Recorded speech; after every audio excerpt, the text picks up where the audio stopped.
Hoje a gente vai mergulhar a fundo em um documento super importante que saiu da 5ª Conferência Nacional de Políticas para as Mulheres. Pensa nele como um verdadeiro raio-x, um mapa estratégico que mostra, sabe, as forças, as fraquezas, as oportunidades e também as ameaças que vão moldar o futuro dessas políticas aqui no Brasil. É uma análise que revela não só o que já foi conquistado, mas os desafios gigantes que vêm por aí. Para a gente ter uma ideia do tamanho disso, vamos começar com este número aqui, 5.007. É isso mesmo, esse é o número total de propostas que foram discutidas e aprovadas em todo o país. E olha, isso não são só ideias jogadas no papel, não. São, na prática, mandatos políticos muito claros, que nasceram de um processo democrático impressionante. Tá, mas como é que se chega a tantas propostas assim? A resposta está aqui, através de 1.669 conferências. Pensa só, elas aconteceram lá nos municípios, nos estados e também nas chamadas conferências livres que a própria sociedade civil organizou. Isso mostra um alcance, um engajamento que é a base, o alicerce de toda essa análise. Então, quando a gente junta esses dois números, o resultado é o que o próprio documento de avaliação chama de uma base democrática sólida, sabe? Inquestionável. É dessa legitimidade que vem de baixo para cima que todo o plano de ação se sustenta. E agora, vamos ver como é que isso funciona na prática. Ok, vamos lá. Vamos começar olhando para dentro de casa, digamos assim. Olhar para o cenário interno do próprio movimento. Quais são os pontos mais fortes, os trunfos? E onde que estão as vulnerabilidades? Os pontos que precisam de mais atenção. É isso que essa análise estratégica revela. Bom, o mais interessante aqui é ver como essas forças se conectam. Primeiro, tem a legitimidade democrática que a gente acabou de ver. Aí, todo aquele mar de propostas foi concentrado em 60 prioridades, ou seja, tem foco, tem um norte claro.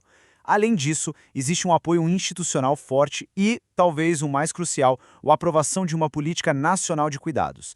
Isso tudo cria uma base política e legal assim muito robusta. Mas, claro, nem tudo são flores. O cenário interno também revela fragilidades bem sérias. Uma das mais graves, sem dúvida, é a baixíssima representação de delegadas do Norte e do Nordeste. E isso é um problema, porque compromete a pluralidade das decisões. E tem mais, propostas fundamentais como o Fundo Nacional de Políticas para as Mulheres até existem no papel, mas ainda não funcionam. Não tem regulamentação, não tem orçamento, isso cria um abismo enorme entre o que foi decidido e o que realmente pode ser feito.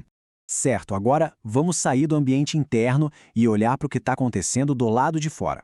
A análise aqui foca naqueles fatores que não dá para controlar diretamente, mas que, nossa, tem um impacto gigantesco no sucesso do plano.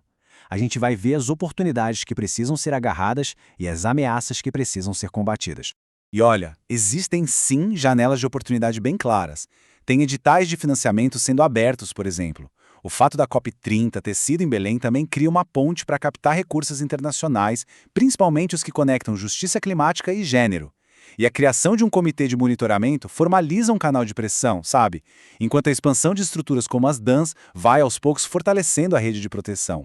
Só que as ameaças, por outro lado, são igualmente grandes. O risco de cortes no orçamento, por exemplo, é uma sombra que nunca vai embora.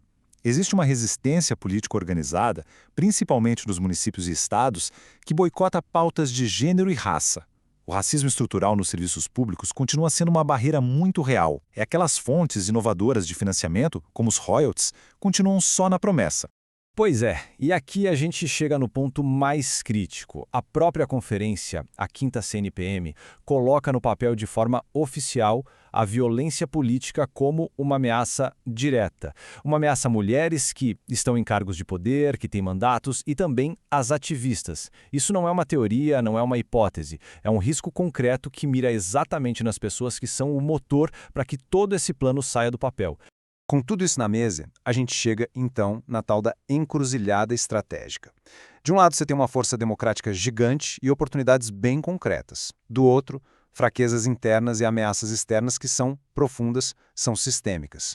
O sucesso ou fracasso de tudo isso nos próximos anos vai depender de como essa equação vai ser resolvida. E essa matriz aqui, ela desenha um cenário completo de um jeito brilhante.